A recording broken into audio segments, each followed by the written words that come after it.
IMF மற்றும் உலக வங்கியின் ஆண்டு மாநாடு கடந்த அக்டோபர் 13ஆம் தேதி அமெரிக்காவின் தலைநகர் வாஷிங்டனில் தொடங்கியது. இம்மாநாட்டின் தொடக்க விழாவில் சர்வதேச நாணய நிதியம் தலைவி கிறிஸ்டலினா ஜார்ஜிவா உரையாற்றினார். அவர் தனது உரையில் கூறும்போது, கோவிட்-19 பெருந்தொற்றுக்கு பிறகு உலக பொருளாதாரம் மெதுவாக மீட்சியடைந்து வருகிறது. இப்போதைய சூழ்நிலையில் உலக பொருளாதார வளர்ச்சியின் இயந்திரமாக இந்தியா உருவெடுத்து வருகிறது. அந்த நாடு பல முக்கியமான பொருளாதார மற்றும் நிர்வாக சீர்திருத்தங்களை வெற்றிகரமாக செயல்படுத்தி வருகிறது. குறிப்பாக டிஜிட்டல் துறையில் நிகழ்ந்துள்ள புரட்சியான மாற்றங்கள் உலக நாடுகளுக்கு ஒரு முன்மாதிரியாக மாறியுள்ளன என்று அவர் கூறினார். ஜார்ஜிவா மேலும் கூறும்போது, மக்கள் தொகையில் மிகப்பெரிய நாடான இந்தியாவில் டிஜிட்டல் மயமாதல் சாத்தியமில்லை என்று பல நாடுகள் முன்பு கூறியிருந்தன. ஆனால் இந்தியா அதை தவறு என நிரூபித்து காட்டியிருக்கிறது. நாட்டில் அனைத்து குடிமக்களுக்கும் ஆதார் அட்டை வழங்கப்பட்டுள்ளது.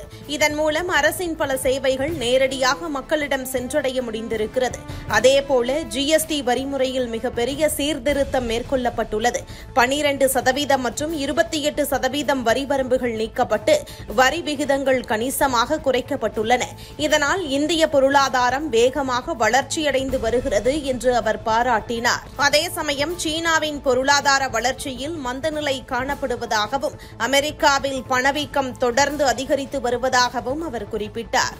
இதேவேளை சர்வதேச அளவில் தங்கத்திற்கான தேவை உயர்ந்து வருவது உலக பொருளாதாரத்திற்கு புதிய சவாலாக மாறக்கூடும் என்றும் ஜார்ஜிவா எச்சரித்தார்.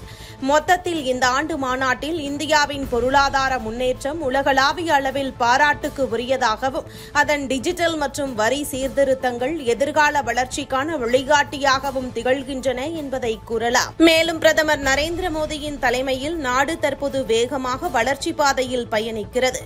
அம்ருத் காலம் எனப்படும் இந்த காலகட்டத்தில் பொருளாதார வளம், வேலைவாய்ப்பு உருவாக்கம், உற்பத்தி திறன், புதுமை மற்றும் தொழில்நுட்ப முன்னேற்றம் ஆகிய துறைகளில் இந்தியா தன்னுடைய வலிமையை உலகிற்கு நிரூபித்திருக்கிறது. மேலும் digital India, make in India, start up India, smart நகரங்கள் போன்ற திட்டங்கள் நாட்டின் வளர்ச்சிக்கு வலுவான அடித்தளமாக அமைந்துள்ளன. அதே சமயம் விவசாயம் முதல் விண்வெளி ஆய்வுகள் வரை பல துறைகளில் இந்திய விஞ்ஞானிகள் மற்றும் தொழில்நுட்ப வல்லுநர்கள் சாதனைகள் படைத்து வருவதாகவும் இவை அனைத்தும் 2047இல் இந்தியாவை ஒரு வளர்ந்த நாடு என்ற அந்தஸ்திற்கு கொண்டு செல்லும் முக்கிய காரணிகளாக அமையும் என்றும் பாஜக வலியுறுத்தியிருக்கிறது.